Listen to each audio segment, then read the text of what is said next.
Hello mga lods, magandang araw, tulits po. Ayan, sa video nga natin ito mga lods ay ibibida natin ang sikat na anahaw. Yes mga lods, alam nyo ba na itong anahaw mga lods ay napakarami palang mga kamag-anak? Halos lahat pala ng palm tree sa buong mundo mga lods ay kamag-anak itong ating anahaw.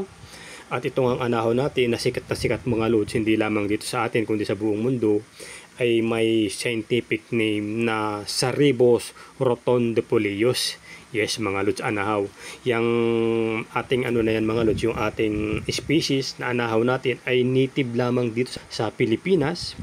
Pero hindi lamang yan dito makikita. Makikita rin sila sa Borneo, sa Maluku, sa New Guinea, at sa Sulawesi Island. Yan. Siyan mga lods ay malawak ang hinahalaman at mabilis na tumutubo lamang sa mga tropical na lugar at sa mga subtropical region.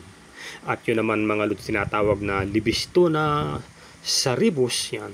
Isang uri ng palm mga lods na tinatawag na taraw palm ay mga species naman na matatagpuan sa mga tropical na lugar sa Timog Silangan ng Asya, kabilang na ang Cambodia, Laos, Thailand, Vietnam, Borneo, sa Java, at siyempre native din ito ng Pilipinas. At meron pang tinatawag mga lods na Libistona chinensis. Ito naman mga lods yung tinatawag na Chinese pan palm. Yan, ito naman lods ay native ng Timog Hilagang Japan, sa Taiwan, at ganun din naman sa ilang bahagi ng China mga lods. Ay napakaraming pangalan mga lods ng bida sa video natin ito. Pero alam mo ba mga lods na itong anahaw ay napakarami talagang paggagamitan.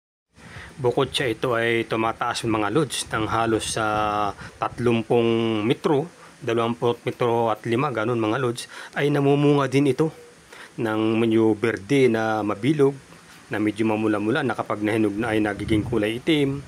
Ay napakarami talagang pakinabang hanggang sa pagko-construction pwedeng gamitin mga lods. Kung kayo ay nagpapagawa ng inyong mga bahay, ang anahaw ay magagamit ninyo. Napakagandang pandekorasyon at ginagawang design o pang landscaping mga lods ang halaman nito dahil sa kanyang napakalalapad na mga dahon, mabording kulay, ginagamit sa mga bouquets, sa mga awards, at ginagamit din sa mga medalya. Ang mga dahon nito mga lods ay ginagamit na kadalasan pambubong sa mga probinsya at pambalot din sa mga pagkain ng kanyang malalapad na dahon, lalo na yung mga murang dahon. At ang puno nito mga lods ay maraming pakinabang.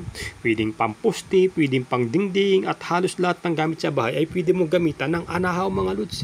At hindi lamang yun mga lods, itong anahaw ay pwede rin, ayon sa pag-aaral mga lods, ay pwede rin gamitin pang gamot. Dahil ito raw umano ay nakagagaling sa mga sugat at sa nagtatay ayon sa pag-aaral.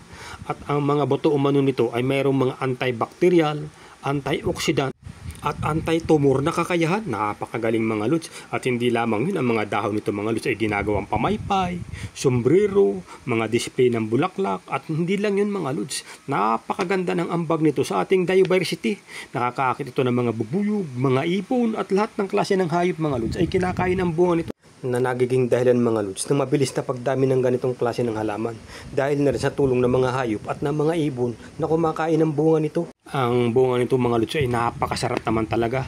Pwede mong gawing condiments, pwedeng ihalo sa mga pagluto, pwede rin kainin ng hilaw dahil napakasarap ng lasa nito mga lods ng ating anahaw. At hindi lamang yan mga lods, ang bunga ng anahaw ay talaga namang malinamnam ang lasa at ang mga buto nito ay tinatapon. Subalit sa lang rehiyon mga lods ay hindi raw ito kinakain, pero sa Pilipinas kinakain ito mga lods, mapahilaw man o luto yan. Kasi pag minsan ginagawa itong juice o chili jam o di kaya naman ay chili.